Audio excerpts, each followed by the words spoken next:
گل پونا نامهربانی آتش زد آتش زد گل پونا بی هم زبانی آتش زد میخواهم اکنون تا سحرگاه بخوانم افسرده دیوانه و آزرده جانم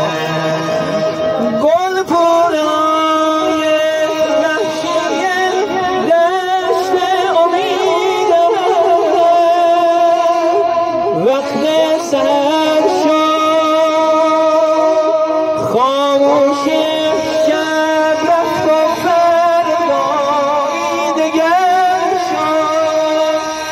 من ماندم تنهای تنها من ماندم تنها میان سیل غم عزیزم سیل غم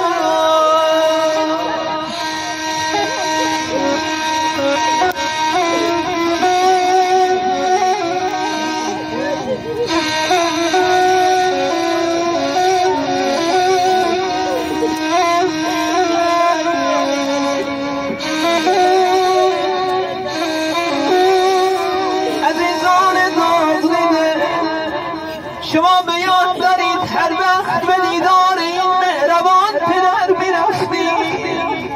بابا با چه شوقی به استقبال شما می اومد همیشه این مهربان پدر با لبی خندان از شما استقبال میکرد دختران داغ دیده همیشه پدر شما را در آغوش میگرفت دست نوازش به سر شما میکشید الان 40 روز گذشته من نمیدونم تو این 40 روزه چند بار آمدید کنار مزارش و هی سر زدید ولی اینو میدونم هر بار آمدید با دیده گریان با چشم پر از اشک آمد بی تو ای راحت جان با دل شیدا چه کنم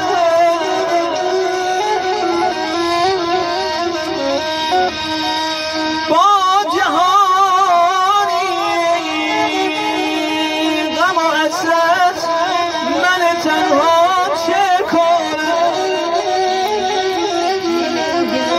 در پی گم شده ای گرد جهان میگردم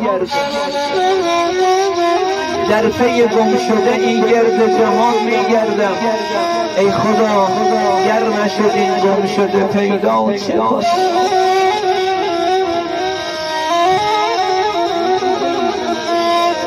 روی برتاب ز من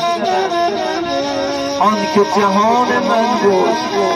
بابای عزیزم بود همسر مهربان برادری عزیز و مهربان پدر بزرگی خوب روی برتاب ز من آن که جهان من بود بعد از این گر نکنم پاشت به دنیا چه کنم بعد از این گر نکنم پاشت به دنیا چه کنم